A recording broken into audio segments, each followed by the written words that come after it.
Thank you everyone for joining us this evening. I'm really looking forward to this event on food security, which is a very big subject. There's so many different aspects to it, whether that's questions around public health, but also supply chains and food shortages to inflation. There's lots to discuss with our fantastic panel this evening. Before I introduce the panel, I'll just say a little bit about Civic Future. Civic Future is a new organisation launched in November last year, founded by Munira Mirza, former head of policy at Number 10.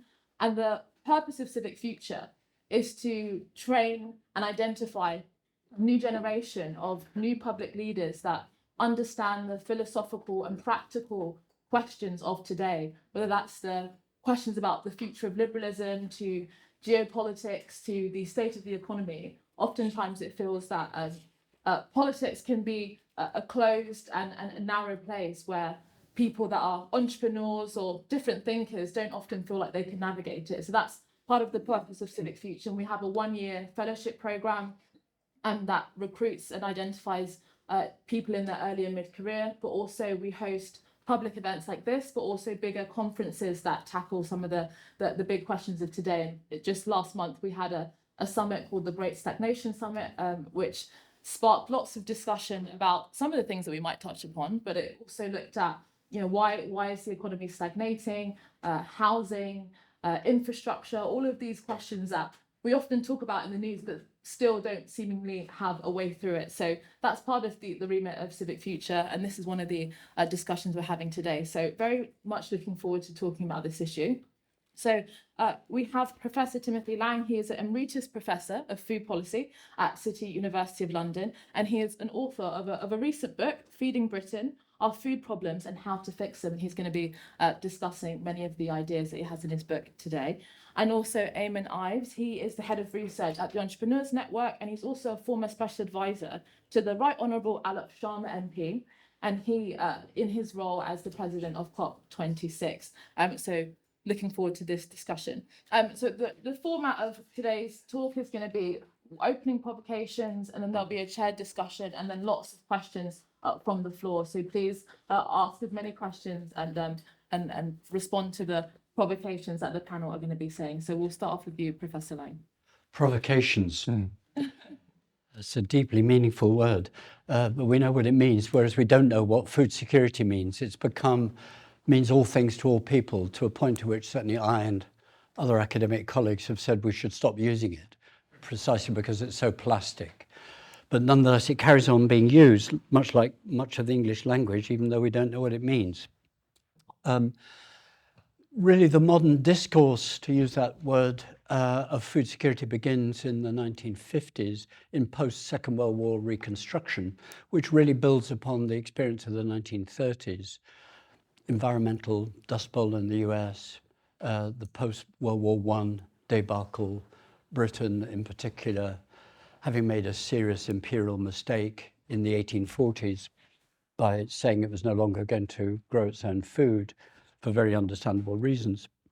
And basically, there's a great long sort of legacy of the concept for us in Britain, but also globally. And in UN speak, which I'm sure Eamonn certainly will speak like a native now, and certainly I speak as well, food security is one of those talisman notions. It means good food for all, basically. But it's been nailed down. Do come to the front, we're lonely.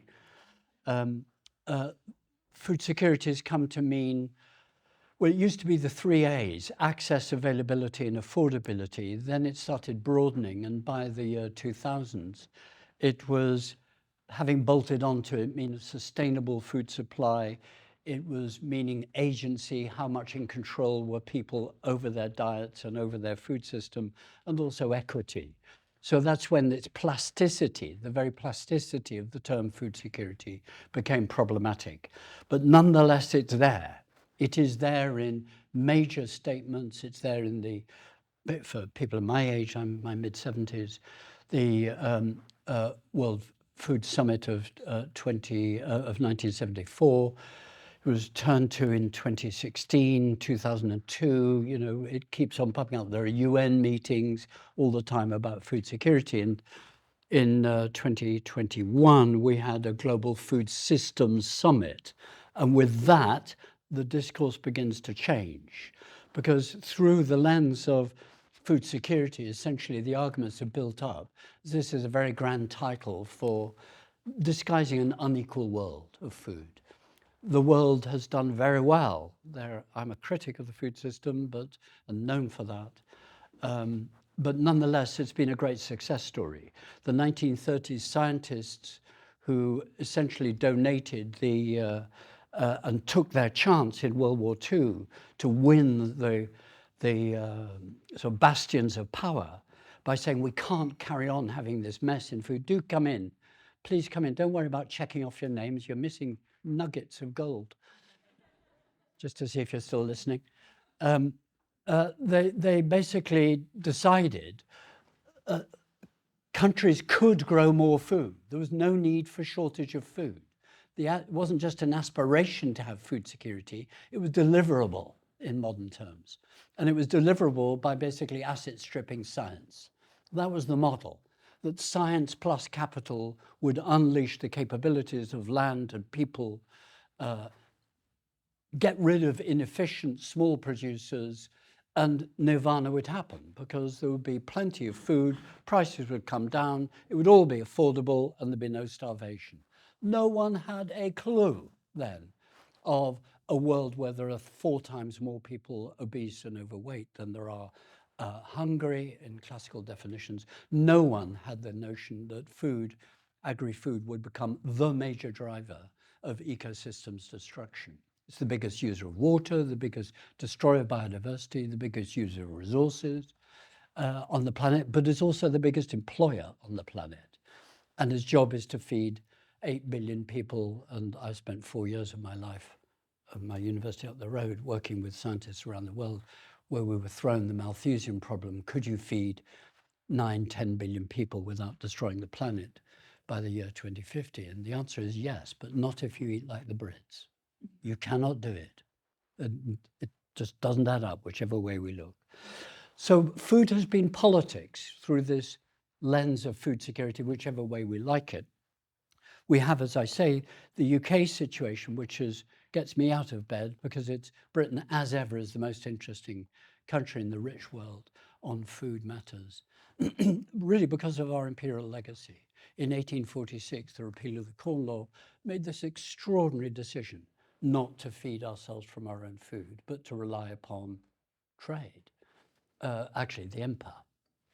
And over 60 years, didn't just happen in 1847, but by the end of the 18th century, Britain was no longer feeding itself. By 1914, it was feeding 30% of its diet.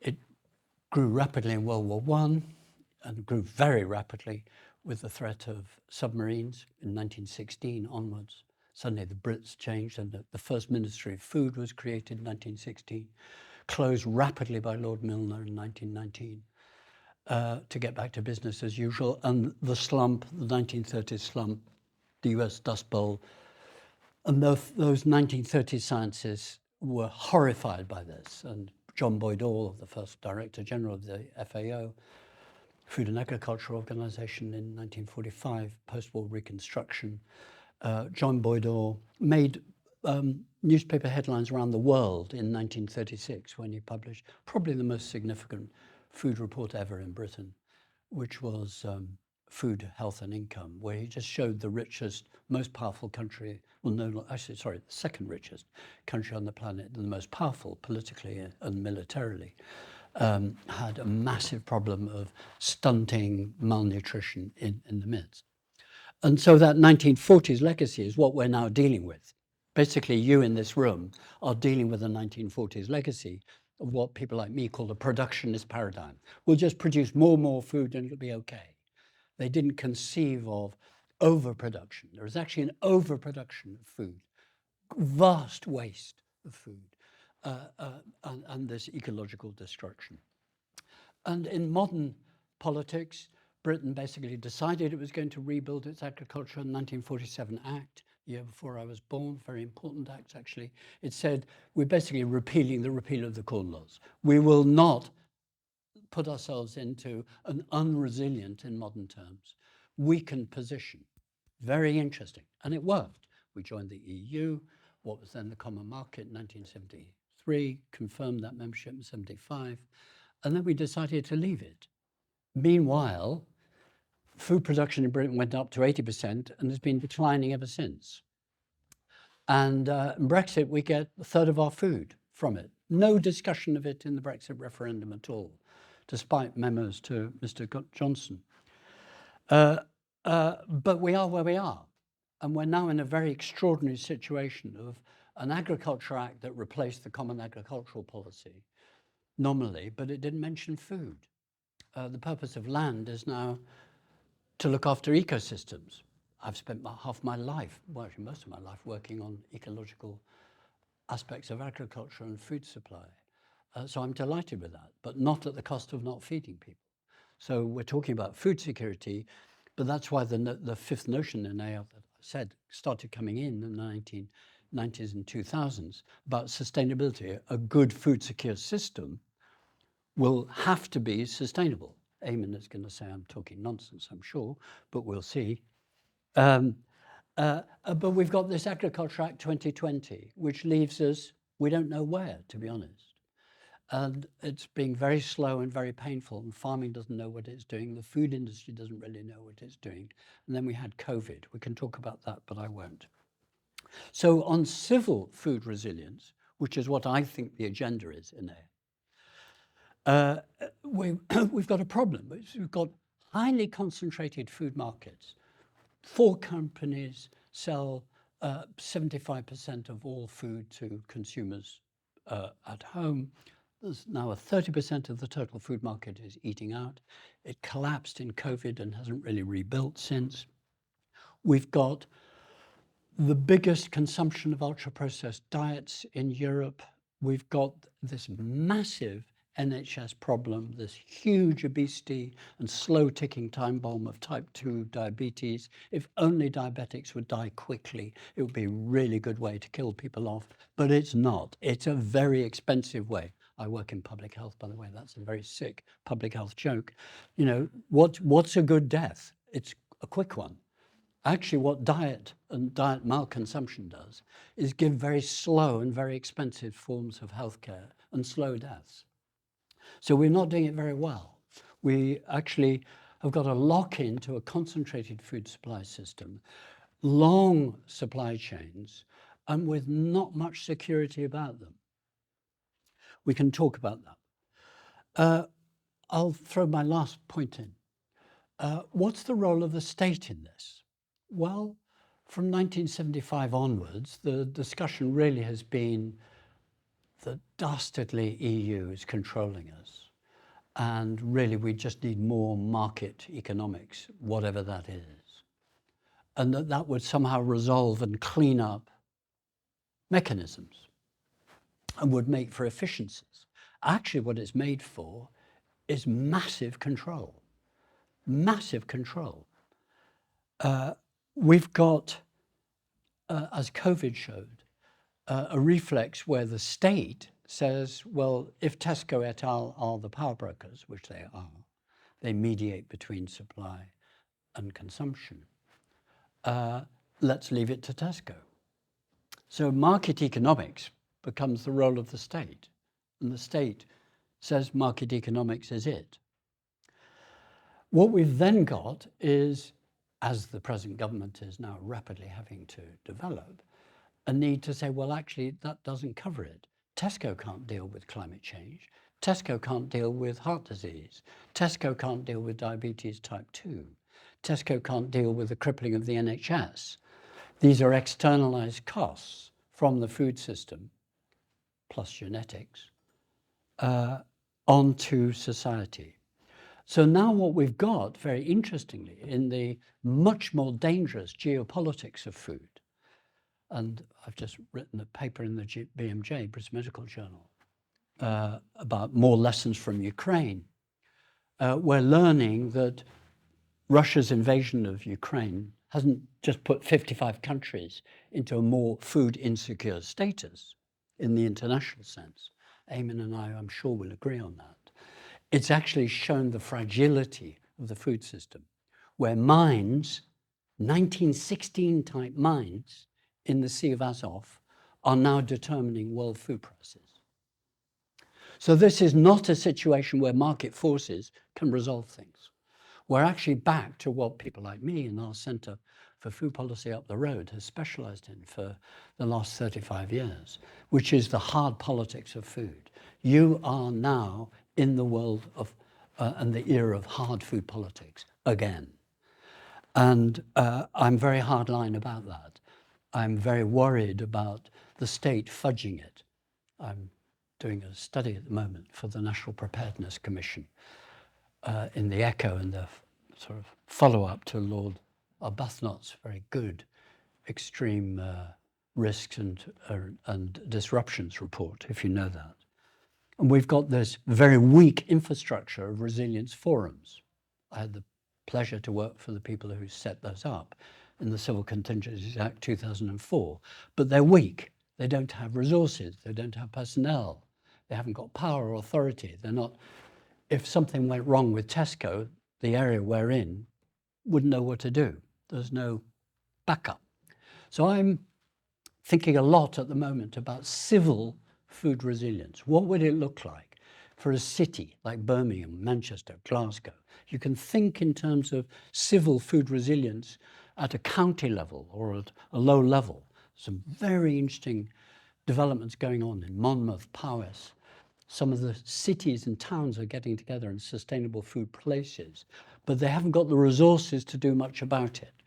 But I think when you wrote to me out of the blue with this new body, and I'm working for a relatively new body, I thought, I'll come and talk to you to hear what you think. But I think this is the really big challenge of our times. It's how to go beyond the weak 1970s version of food security and start bedding it into the hard politics that we've got. We, the rich Brits, and remember, 40% of all households with 2 children are now cutting back, missing food. The parents are missing food 1 or 2 days in the month now to make cost of living ends meet. We've got not a good position for a rich country to be in. We're a declining power and we're not growing more food. We should be growing more food. When I was in government committees, I begged us to revitalise horticulture. Forget agriculture, it's horticulture.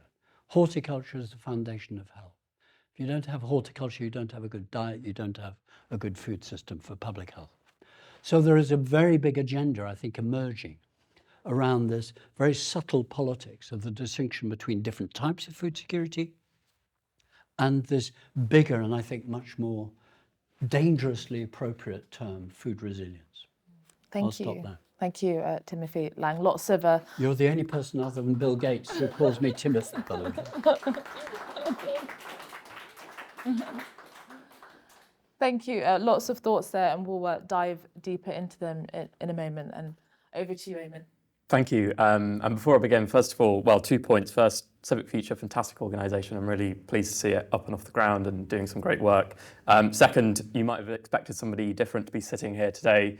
And I normally resent people speaking from notes, but because I didn't have much time to prepare, I'm going to give myself a break there. So yeah, when I was asked to be here talking about sort of challenges in the food system, I'm going to argue that the biggest challenge or issue with the UK's food system is quite simply our addiction to animal agriculture. And so in my remarks, I'm going to touch upon 3 things: the way that it harms our environment, our health, and our security. And because that's all going to be quite bleak, I'm going to finish on hopefully a positive note about how we might be able to get ourselves out of this jam. So beginning with the environment, I'm sure you'll all agree that there's a lot more awareness nowadays about animal agriculture's impact and contribution towards climate change. In the UK, agriculture as a whole is responsible for about 11% of our total greenhouse gas emissions.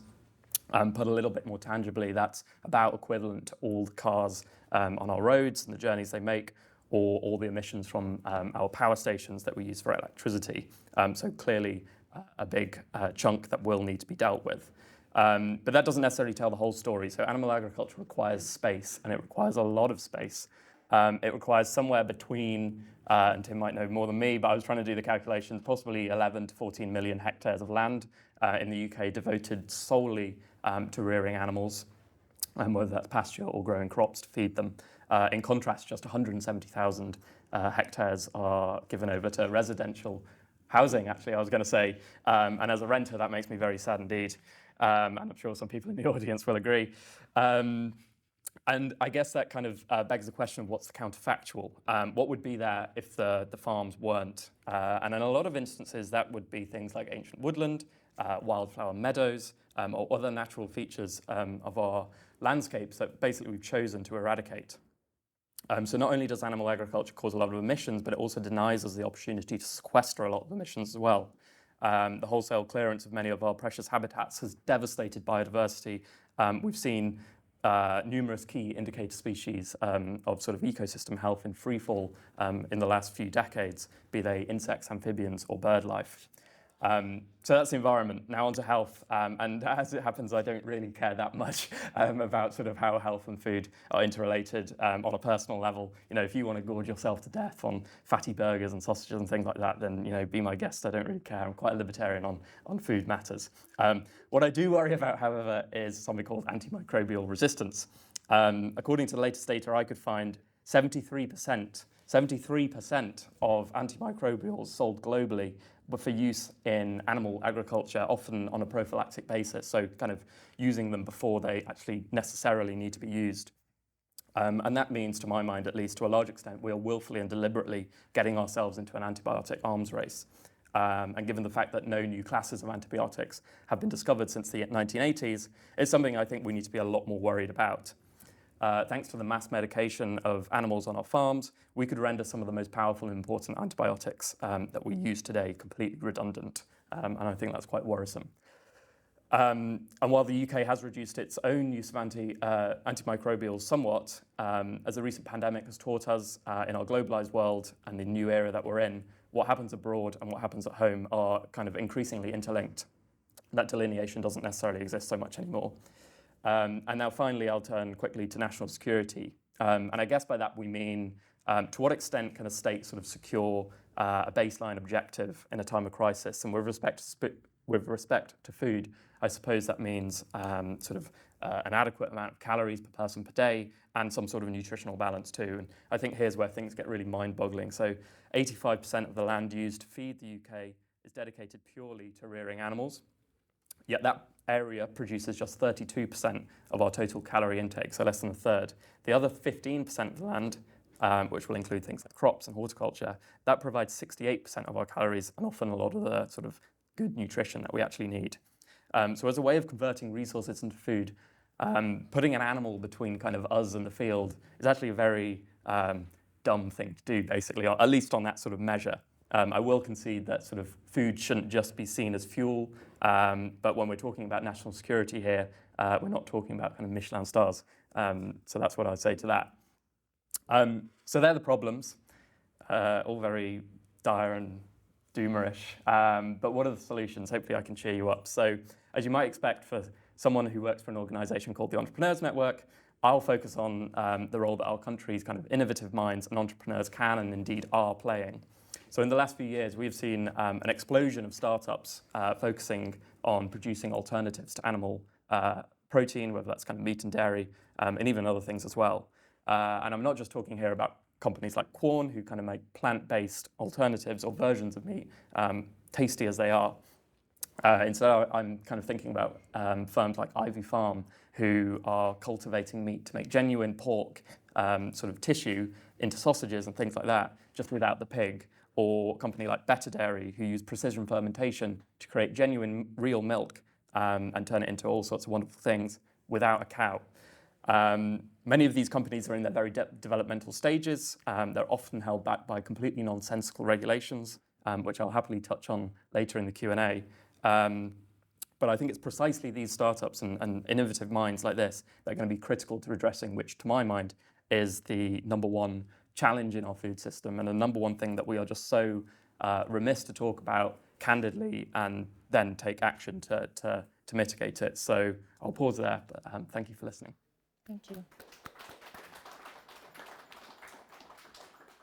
Okay, so there's lots to touch upon, and I think it will be best, just so it makes sense and easier, to split it into different sections. So, we've been discussing diet, but also environmental policies, and also you also touched upon the role of technology. So I think firstly, I want to start off with environmental policy. So a lot of the discussion has been, as Professor Lang touched upon, Ukraine, and whether you also mentioned the fact that we have high levels of imports on food. Is local better? Because other people are quite critical of that as well, and actually think that it reduces our security, reduces our resilience. For example, if the weather is bad, then we have no other option if we rely solely on our own country's food. So where do you both stand? Professor Lang first. Well, if I drop dead, some people would remember me as the architect of food miles. So I've nailed my colour to the mast 35 years ago over that. But actually localism depends what you mean by local. If you literally mean 30 to 50 miles, forget it, because you've got a big gap between culture. The Brits' favourite fruit is vegetables, is bananas. You can't grow bananas very easily. Kew Gardens can, but there's a lot of nuclear power stations would be needed. So, it depends what you're talking about in terms of the dynamics. I don't worry about localism so much as appropriateness. And for me, the environmental and sustainability arguments are the key ones that Eamonn and I think would agree on. The current, dare I say it, intensified food production system, heavily driven, Eamonn's quite right, around animal production, has actually intensified production in certain ways, not taking environmental externalities seriously enough. That's the problem we're now dealing with. So your question, is local food the answer? No. If your goal is food security or food resilience, I would say, it's about ensuring everyone has access to eat what is good for their health and well-being. And in that sense, no one that I know says one should just have all your food from within 50 miles. I don't know anyone who says all your food should come from, even from nationally. It's autarky. The big choices in politics of food are you autarkic, totally self-contained, Pol Pot style? If you remember him, you probably don't, but I do. Through to totally import dependent. And for me, it's a very important political choice societies and economies have to make about, is it good to be at 10%, which Singapore has been? Singapore, seeing the geopolitics of food, 4 years ago made a decision to treble it to 30%. Well, Britain was 30% in 1915 and again in 1939 with a growing population. But now we're 54%. I think that's dangerous. I think it's politically dangerous. It is particularly dangerous for a country that's just left where it gets most of the food that it doesn't produce. It gets 1% from New Zealand, 0.5% from somewhere else, 3% from somewhere else. But you're just making your political security, let me be very clear, rather risky. So I, in my Feeding Britain book, said, look, if it was notional, I would say a sensible, for a country that can grow. I've worked in Norway and Finland, it's pretty hard. The climate is pretty hard. You've got to be realistic about land and climate and where you are, not just skills or capital. Iceland actually could grow an awful lot because it's got free energy. And indeed, they're going rapidly towards developing that. And you could imagine a world, a dangerously climate change affected world where Iceland becomes an exporter of food. But Britain has actually got a very benign, now more volatile, but broadly a benign climate. It's got oodles of capital, it's got oodles of entrepreneurs who can invest their money on meat substitutes, which I've probably eaten more than you have of. And I think that's fine. I'm not against it, actually, not at all. In the Eat Lancet report, we said we thought that was one of the possible sensible ways to go. But I agree with Eamonn, the key goal is to dramatically cut the cattle population. And when I rudely interrupted or added a stat to Eamonn, I'll now give what I was getting at. The Britain's got landmass is 18 million hectares. 6 million of those are what we call croppable. In other words, something is done to them, even if it's just ploughing up a rough ground and improving it, as we called. I used to be a farmer, so I know about this. And draining it and doing all the things the 1930s scientists said we should do so we'd raise our production. About 4.5 million of those 6 million of croppable are for feeding animals. Precisely 146,000 are for horticulture. And then if you go and look at the hard stats, Britain's food trade gap, how many of you know what Britain's food trade gap is? No. If you're going to an individual country status, you have to relearn these things. For people like me who are older, remember life before the common market, we had to deal in this. Well, I'll tell you, it's 28 billion pounds and going up and up and up. And if you look at what money we're spending, it's horticulture. Because we don't grow our own cabbages. We don't even grow our own apples. We stupidly encouraged our farmers to pull out all their orchards. And so we've got a collapsed fruit sector, with one exception, which is the berry market. Blueberries, blackberries, raspberries, and strawberries. Plastic greenhouses has been the success story. It's the equivalent of artificial meat. So if that's the way you want to go, you can do it.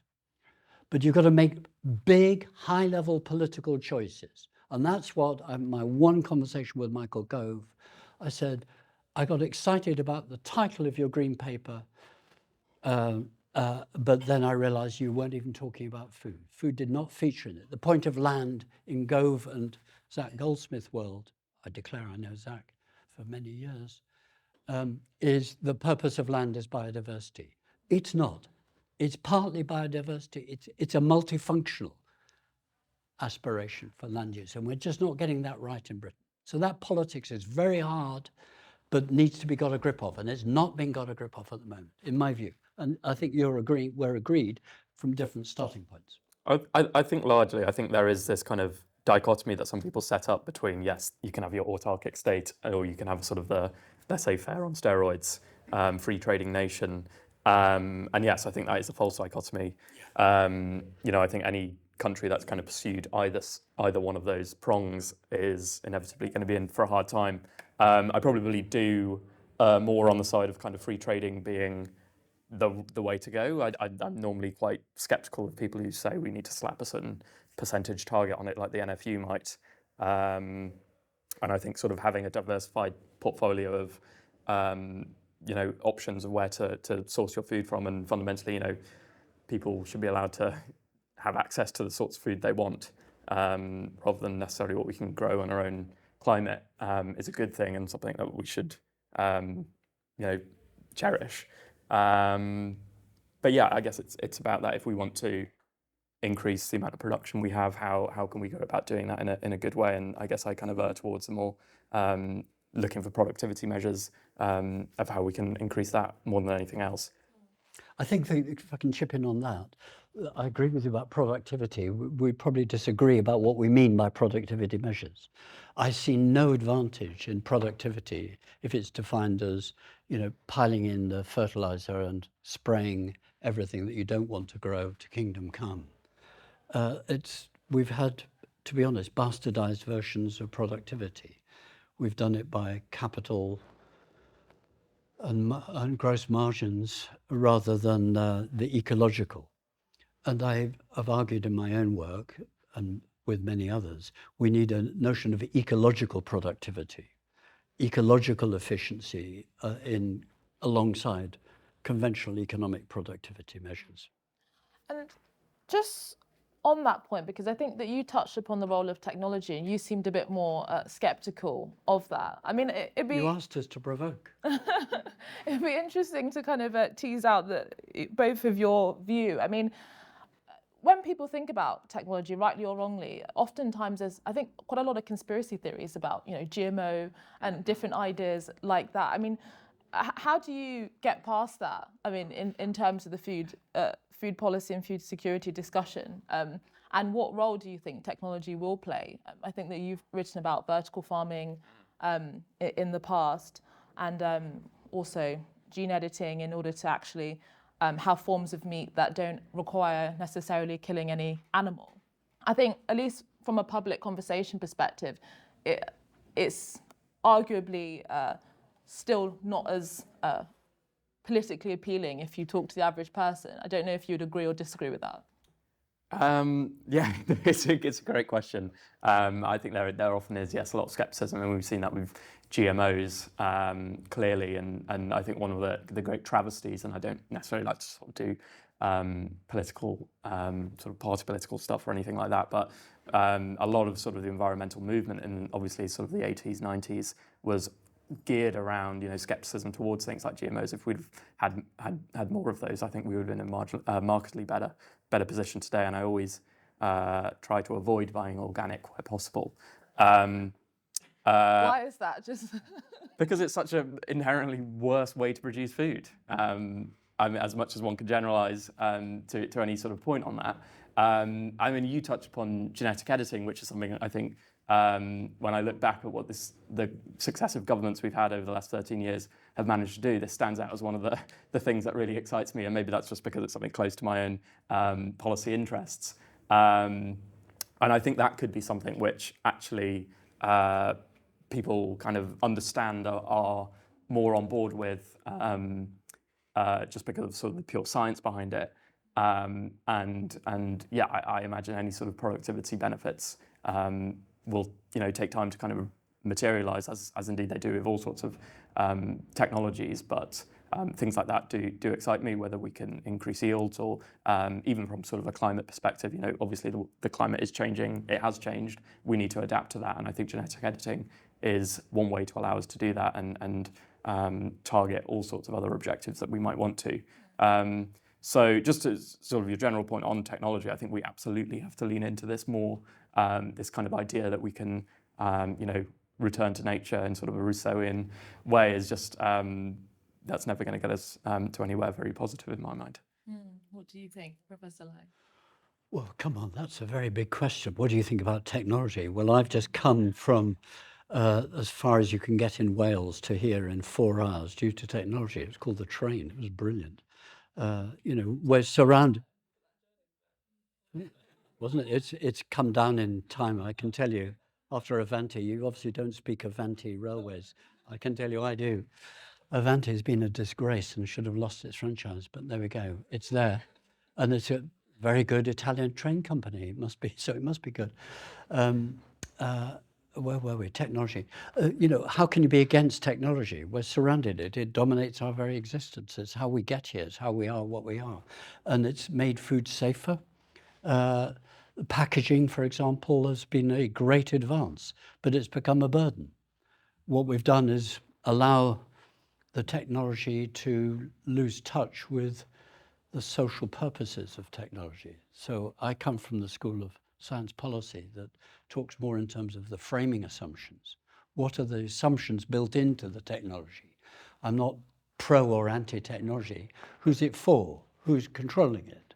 The argument about GM in the 80s, which I was actively in, indeed I chaired the first society committee on it for 5 years.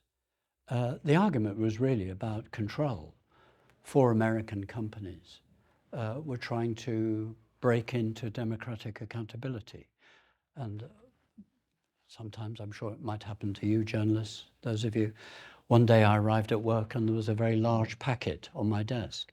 It was the entire strategy of one of those 4 big American companies and how they were breaking into Britain to break into Europe, to break open the markets for them to clean up. And So don't get any illusion that the politics of technology is just about good technology, bad technology. It's about whose technology, what are the assumptions behind it, and how, and who's going to benefit from it. So I never was against GM particularly, but I was very much against the shoehorning in. If you'd read that document as I did, you wouldn't have been very happy, I can assure you, wherever your politics were. It's interesting that you just mentioned big corporations, because I think that's been some of the challenge as well to the discussion. Yeah, it has. Where during COVID, for example, actually a lot of big corporations stepped in and provided. In what way? Well, in the sense that, for example, the way in which Deliveroo and Amazon expanded in order to provide food in a way that perhaps But they only did that because the emergency committee basically was dominated by the big retailers. They cleaned up. I talked to all the captains of food industry. It's my job.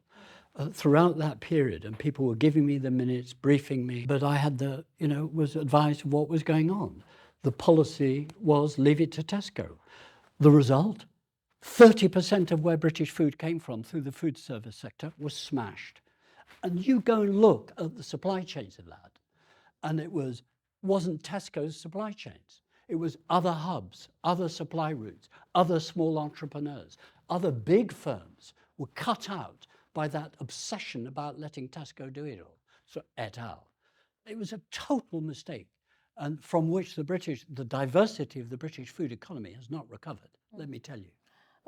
What do you think, Eamonn? Because there is that argument that actually a lot of the time we talk about independent food producers and independent organisations filling in, but at the end of the day, when it comes to these big challenges, it is often actually the big food companies, the big supermarkets that do the job, and often in a cheap way, and that's often what guides where people buy their food.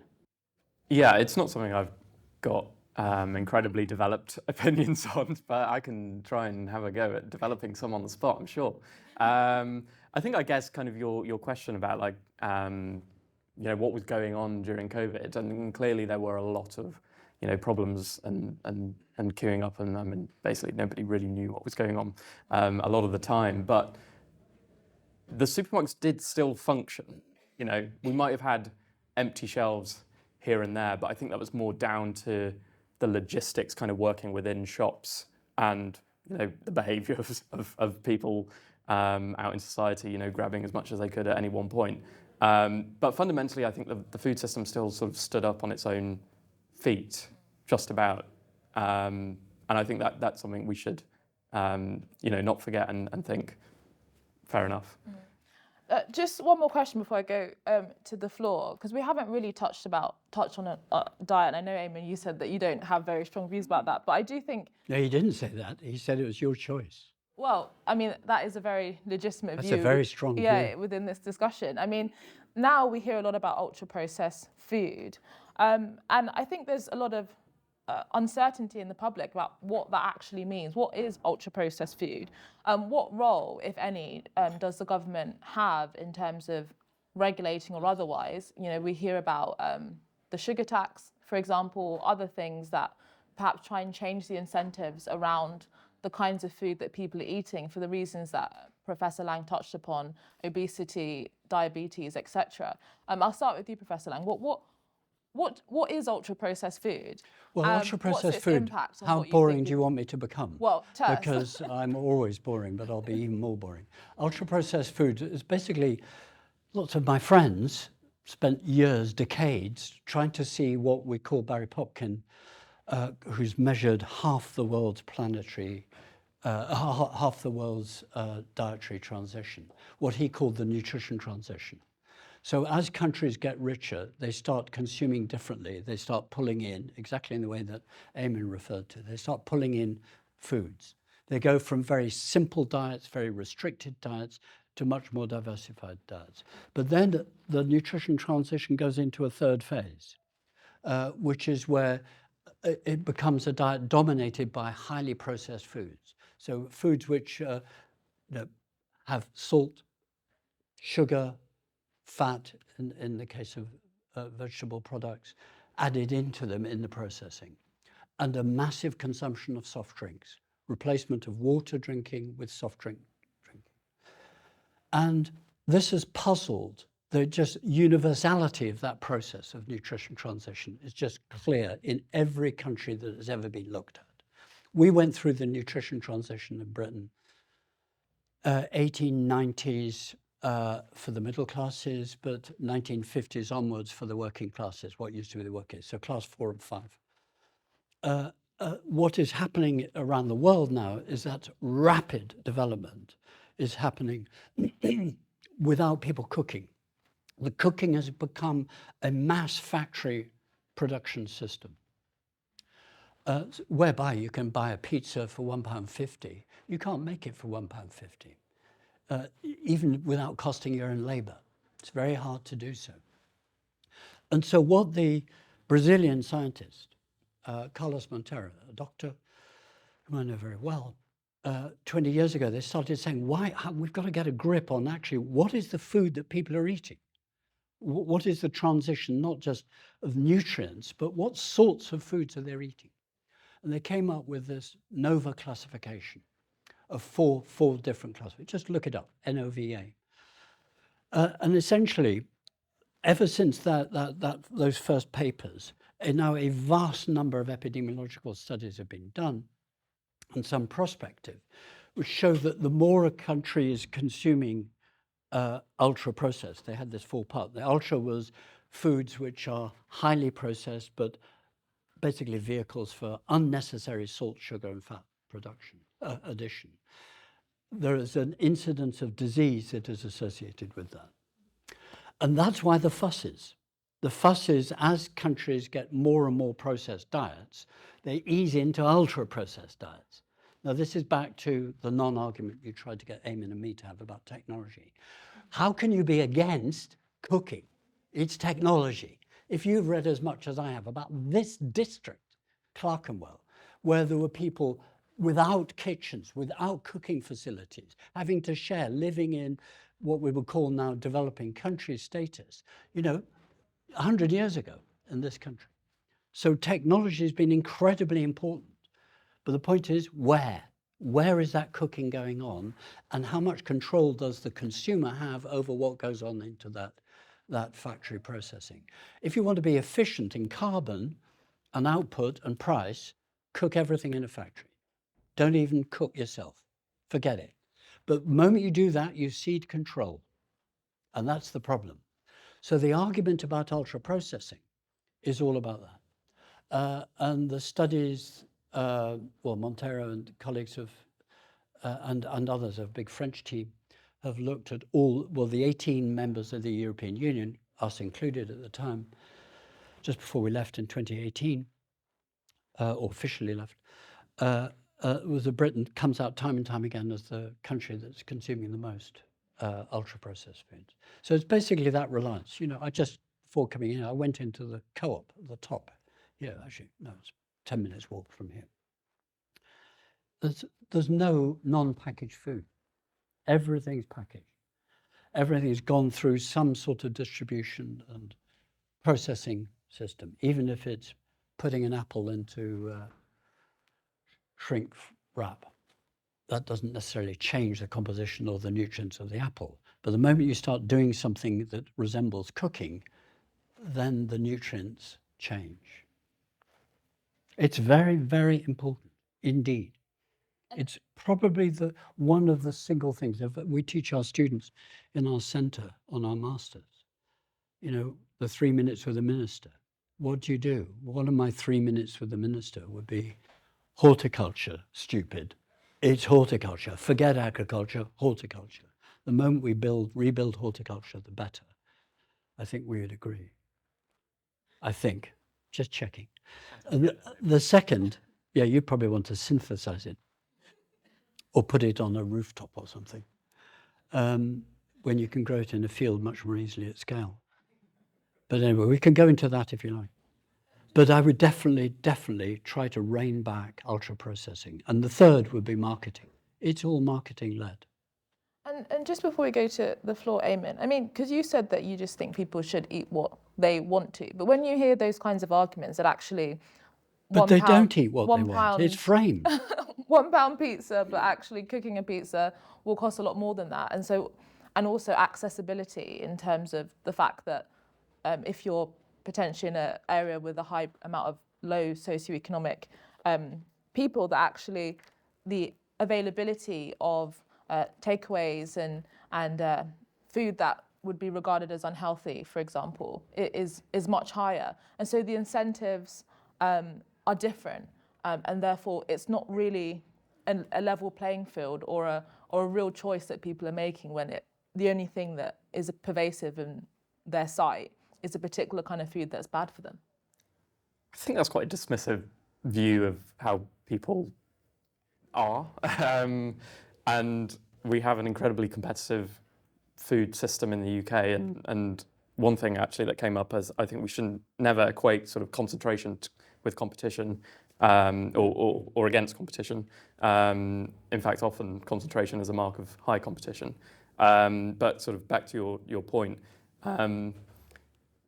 you know, I'm just kind of naturally hesitant of this sort of, loath to use the word, nannying behaviour that some people kind of want to put onto people and have them living in a certain way because they kind of disagree with the choices they're making.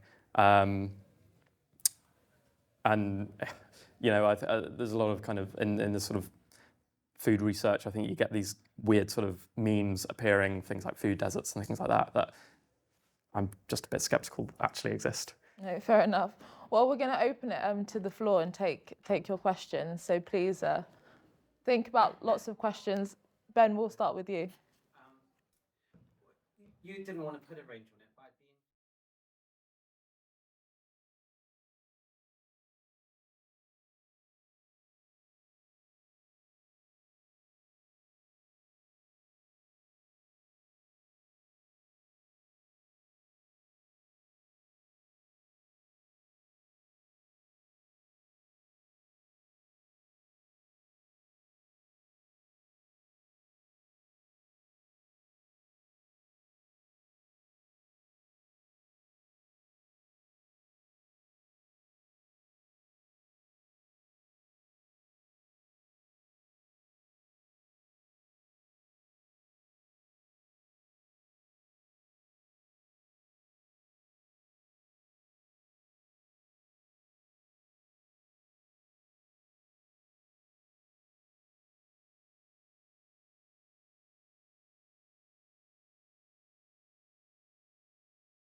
So three very good questions there. So I think we'll go straight to the panel before we go back to the floor.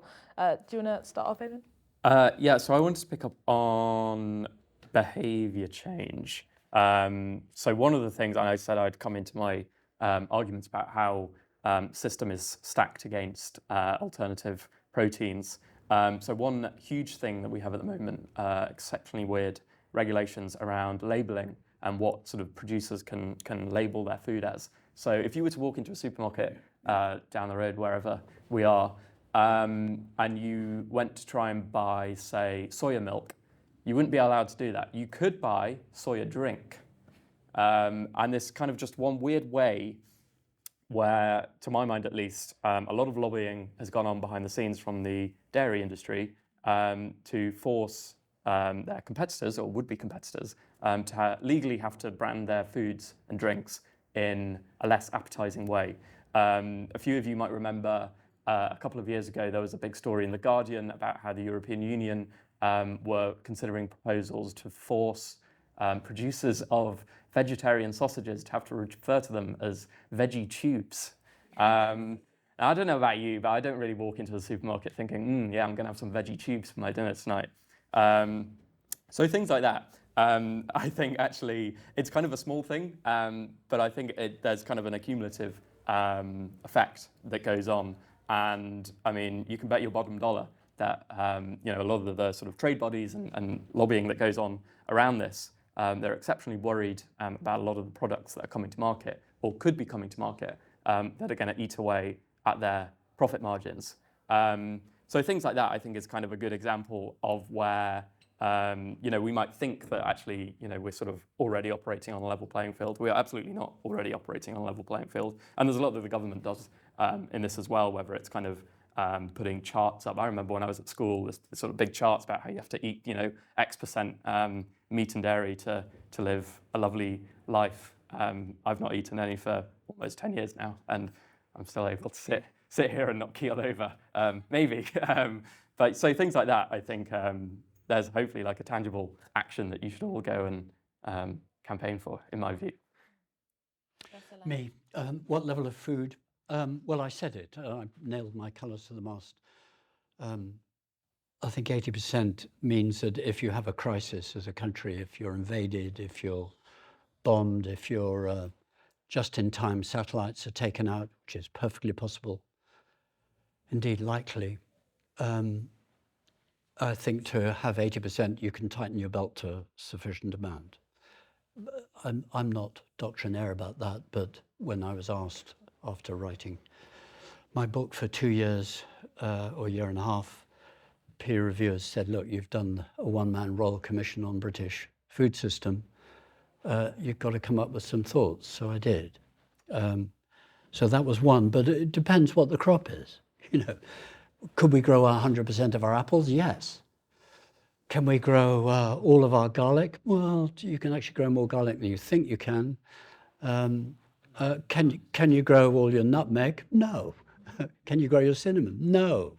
There's been trade in food for a very long time. The last time Britain was self-sufficient, we reckoned when we did the DEFRA Food Security Review in 2006, it was 1780s. So it's gone up and down. But I'll sort of go roughly rule of thumb, 80%, fair enough. But depends on the crop, so you've got to be actually very sensible about it. That's what I wanted Michael Gove to do, but he didn't. Regenerative agriculture, is it overhyped, you argue? Well, it's a term that basically was put together as a very clever, thoughtful ploy by John Cherry, whom I know, but you won't, quite a big farmer in Hertfordshire, when he got a gang of friends together in his barn and said, let's talk about why are these furious arguments going on about Britain and its food, and look at the venom of Eamonn towards organic. Can't we have something that pulls people into the tent together, and let's do it around soil, which is what organics was originally about. And so it's grown as this very loose notion, a bit like the Catholic Church. It's a very broad church and lots of things can happen under it. In that sense, I think it's been quite progressive, actually. So I understand skepticism. Look at what I said at the beginning. The meaning of food security is it's like a Rorschach test. It means all things to all people, but nonetheless you end up still having the notion. So I don't think it's overhyped, to answer your question. Your third on culture change, behavior change. Well, I'm a social scientist. Of course, I think it's all, when I met President Clinton, I said it's culture stupid. It's not the economy stupid. He did laugh, actually. I think culture is the missing ingredient in Britain of our even general journalistic discussion.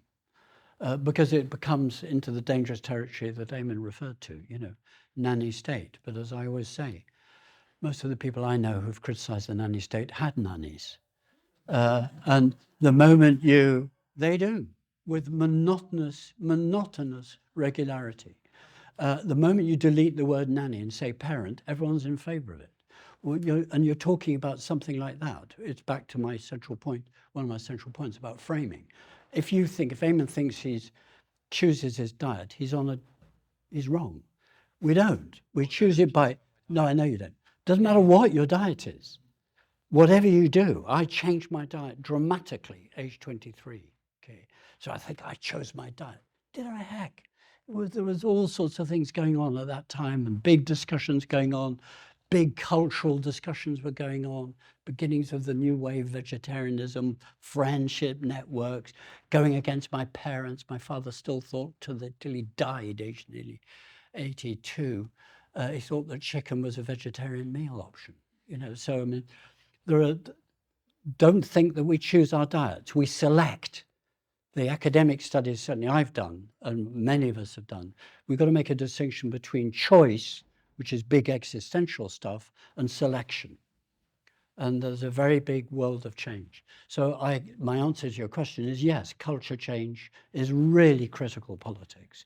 And policymakers should be taking it more seriously, but it should be done in a democratically accountable way. But just very briefly, Professor Lang, so what is your vision in the sense of what would you say to people? Is it that you think that we should, so the public, we should stop eating meat, or is there a particular kind of I'm very clear. narrative? We should be reducing our meat consumption in the rich world, but that doesn't mean to say you say to every part of the world you've got to stop eating meat.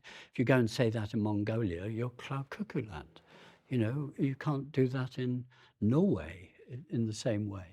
But do the Brits eat too much chicken? Yeah. If you go and see the AMR problems around and the sewage problems, slurry problems from the British intensive poultry explosion market in the last 20 years in Herefordshire and up the River Wye, it's a disaster. Should we reduce beef? Yes, we should. In a one sentence, I would say put beef back into their ecological niche. They're really good. If you have a marsh, it's really good. Put cattle on it. It'll look after the marsh really well. But that's not the same thing as cooping them up in stalls and force feeding them and trying to get them out very fast. So it depends. There's a how element to the discussions.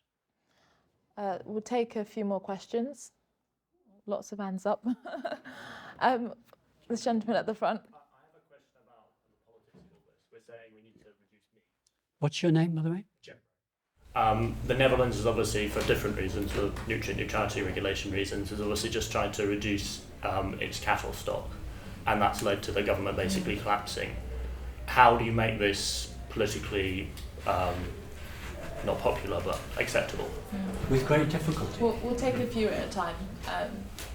Is the solution more factory farming, more intensive farming of animals? Because then you've got more land to grow crops and things like that. If people aren't going to stop eating meat. Can you speak to vertical farms as well? I think that got buried in the technology question, but I find it weird that loads of people involved in productivity and growth seem to back a type of farming only held up by venture capital, yes, and has found a way to pay for the sun. Okay, yeah. We'll go back to the panel and take a few more rounds from the floor. Eamonn, do you want to address that? Yeah, maybe in reverse order.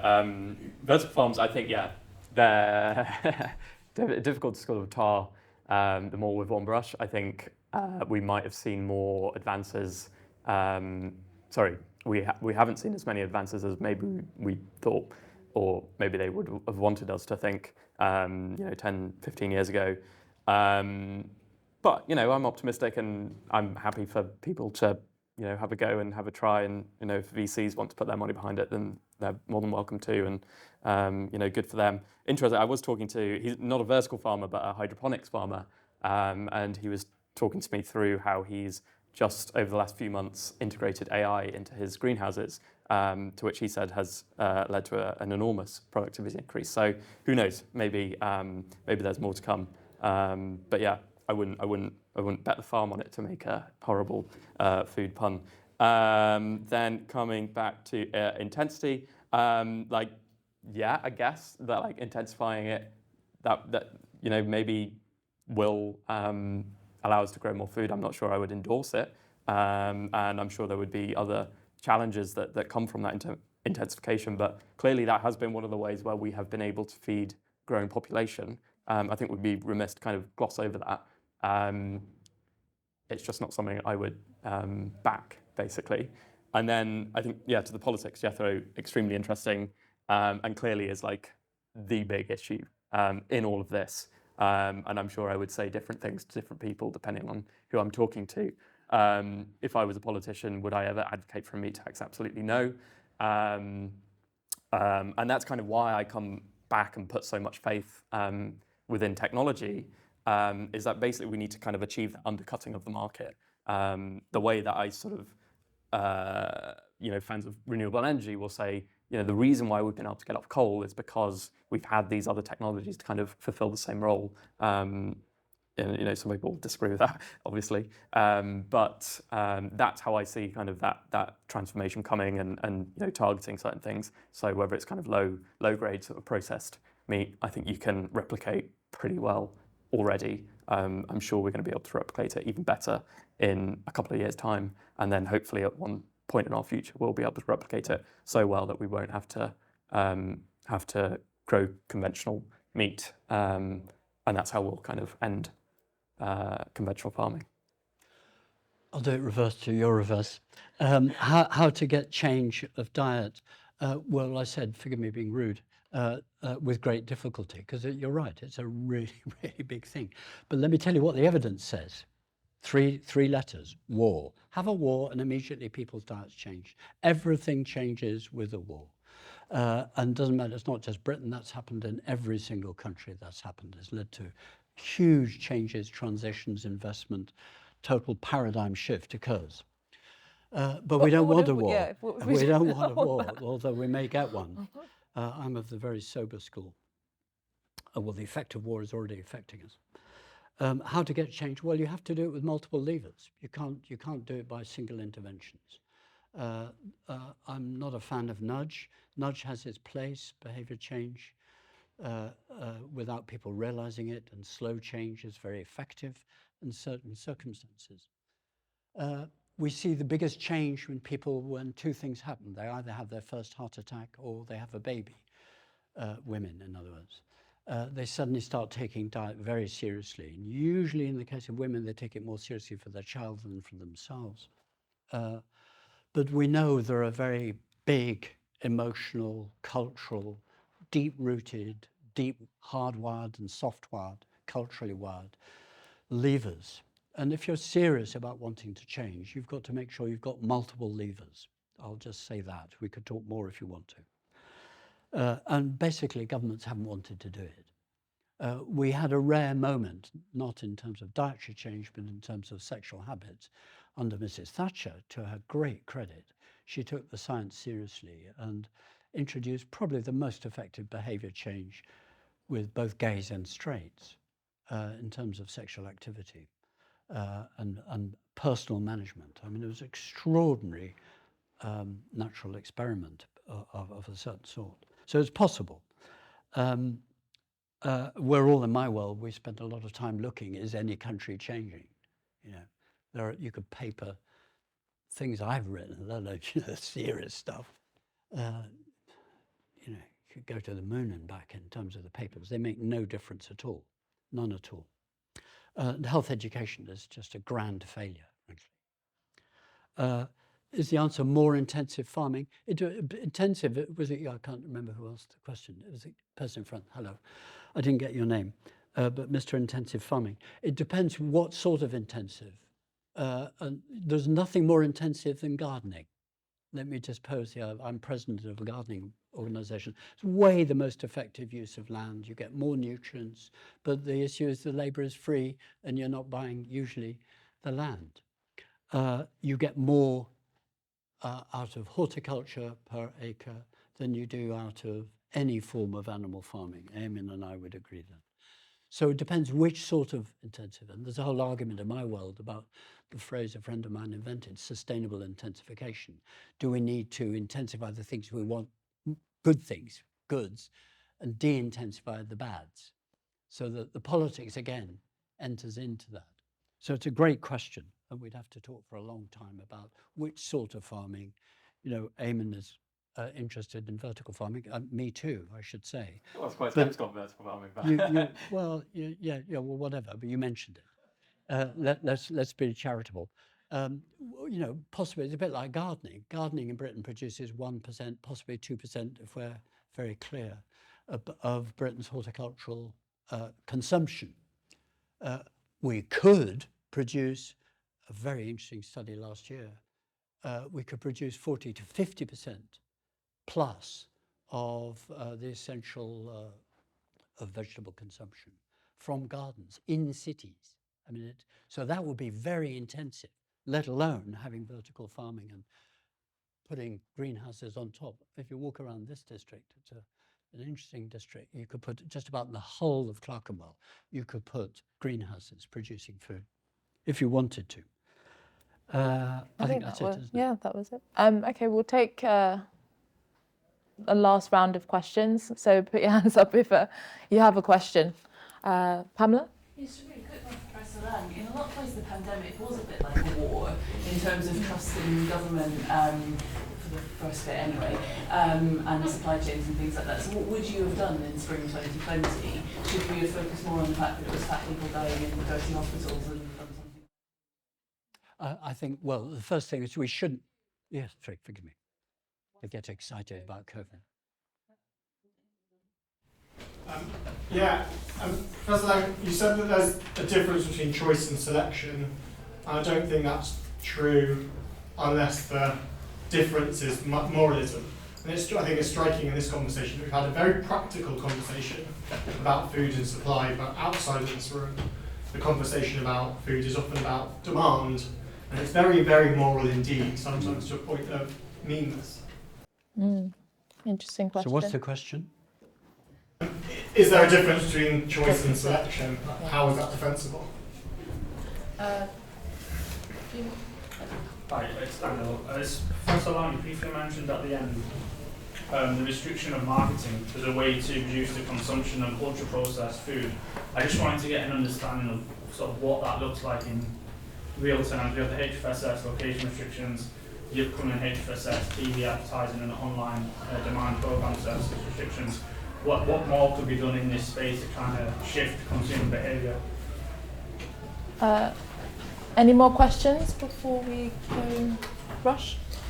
Yeah, both of you seem to have agreed that horticulture is a way forward, and Professor Lang, you said that using gardens would cover about 50% of our food needs, potentially. Obviously, to cover a lot more of it, you need to persuade landowners to partake in horticulture. Now, that would require either capital intensity through manual labour to pick vegetables, I guess, or it would require upfront capital costs to invest in automation of some sort. Now, given that rewilding is a lot cheaper, if you had your 3 minutes per minister, how would you persuade, I guess, nudge or landowners to go for something that's a bit more capital intensive than the much simpler option of rewilding? And those question at the back there. Question for Eamonn. We talk a lot about nannying being a thing the government does. Companies are very good at nannying in a very different way and much more effective than government can be. Why don't we attribute food marketing? Why don't we call food marketing nannying? Why is it different to what government? How do you rationalise the difference between those two things? Precisely. Very lots of questions. So a question on COVID, one on what is the real difference between choice and selection, marketing, about what would you say to landowners if you had to talk about horticulture, and also the role of actually businesses often act in a nanny way. So Professor Lang, do you want to pick up first? God, You start with one question, then there are 3, then there are 4, and this last round, I think I made it 7 actually. I'll do my best, and Eamonn will do better. Choice and selection. Well, read Gabriel and Lang, Unmanageable Consumer, and it's all there. The whole book is about that. Well, give us a quick... The summary, I will, don't worry, I never miss the chance. The summary is choice is about the big moral choices. You know, Eamonn giving up meat, me giving up meat, you becoming a carnivore, brought up a Hindu or whatever. Selection is what we do in nanoseconds. All the studies show when you do the eye contact, the point of sale studies consistently in all countries, even in very limited developing countries with old style proper market economies. Namely, you go to a market stall and you choose what's there. It's done in about half a second, maximum 2, unless you've just had a heart attack or a baby. And then you start reading the ingredients list. And that we call selection. But the big choices, the big stuff, being brought up a Hindu and becoming a Catholic, or being brought up an omnivore and deciding I'm only going to eat certain things. The lessons from COVID, well, my number 1 lesson was, firstly, it should have been more open. The weekly meetings, the minutes were not shared.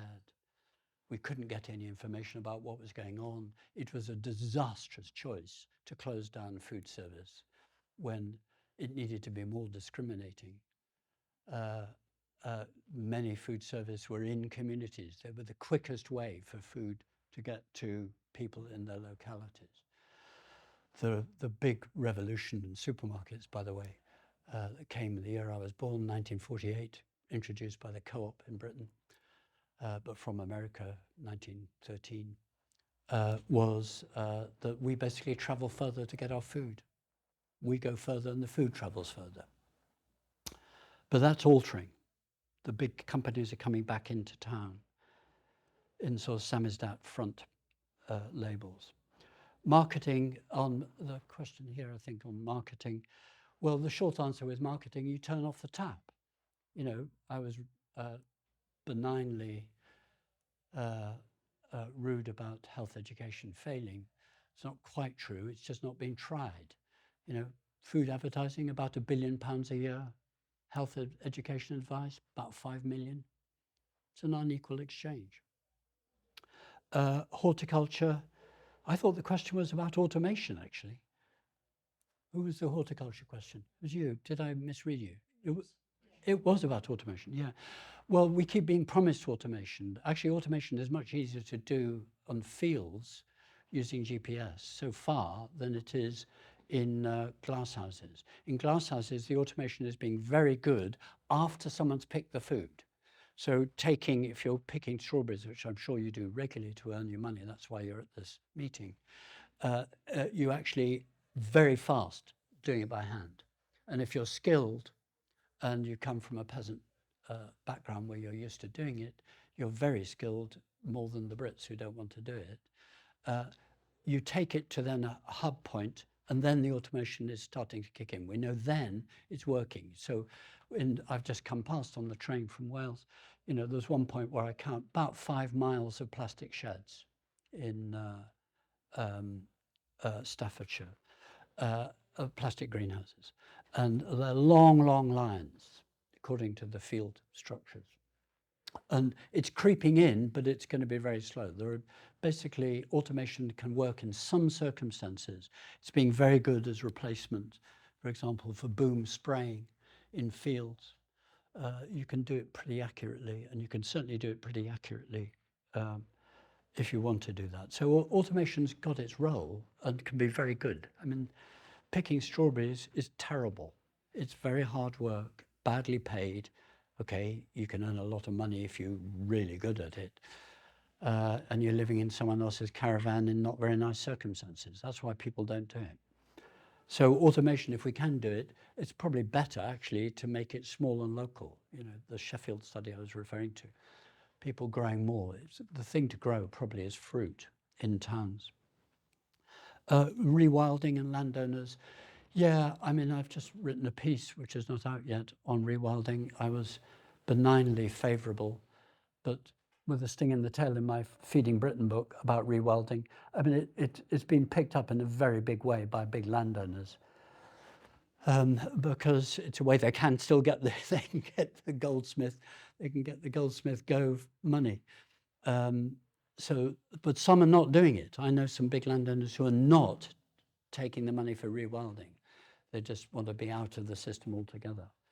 But there is a real issue. I mean, I have more time for rewilding, and I'm in favour of land being about the environment, as I think I've tried to make very clear, but also food. And the point is, how do you integrate them? How do you get them in side by side?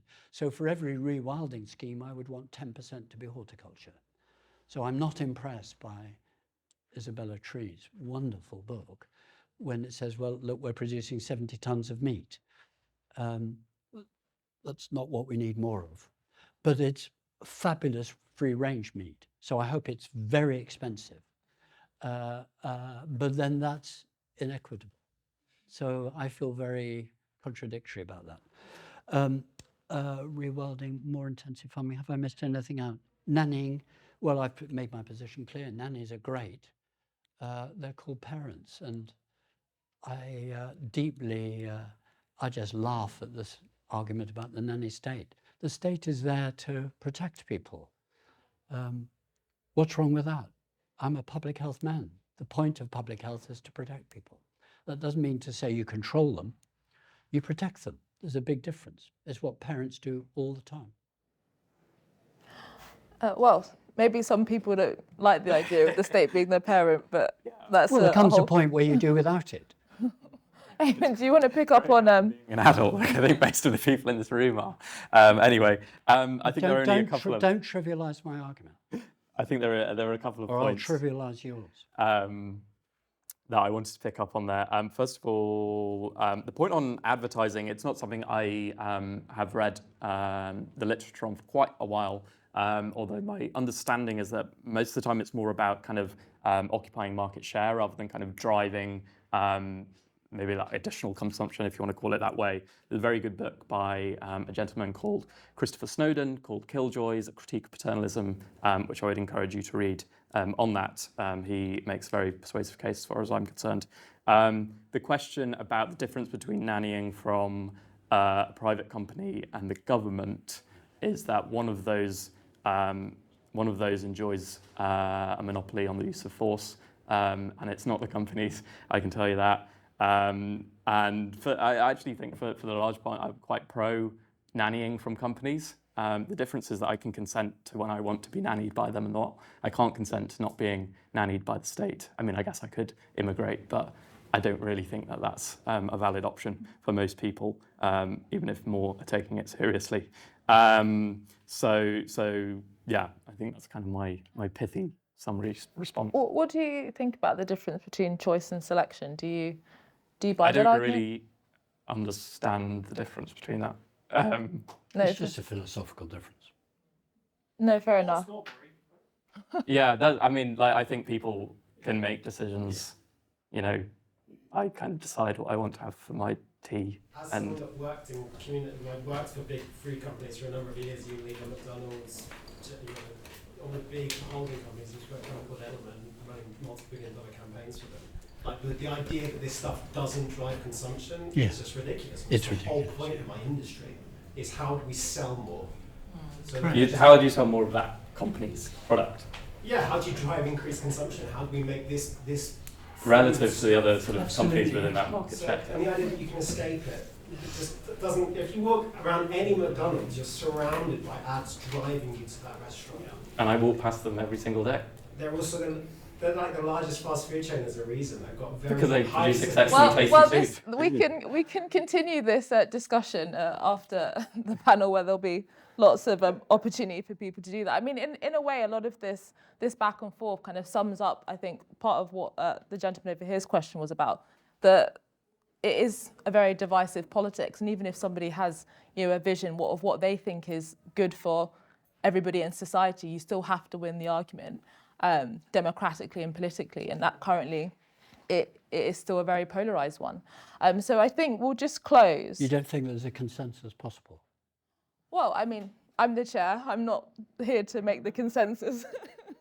But I think we should close with I think one policy recommendation that you think each of you that you think will actually make Britain a much more resilient and secure country when it comes to food. So I'll start with you, Eamonn.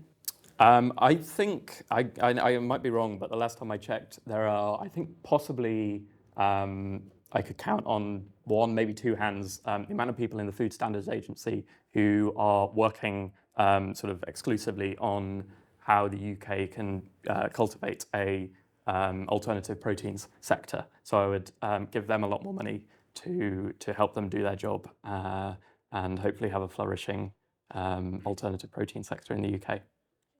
And yourself, I Professor don't think Lang? that would do anything to improve the availability of alternative proteins. Actually, that's the wrong. You could throw. I mean, there's a lot of bottlenecks, though. That's not the bottleneck. But anyway, we can talk about it.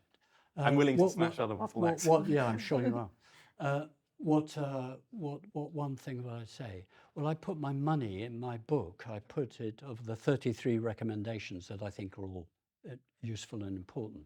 The number one is Britain actually needs to have what I call a Food Security and Resilience Act. We haven't got a framework for food. We don't have a food framework. In modern terms, we need something that says broadly, this is what we want. Then get on with it. If you want entrepreneurship to flourish, on what? For what?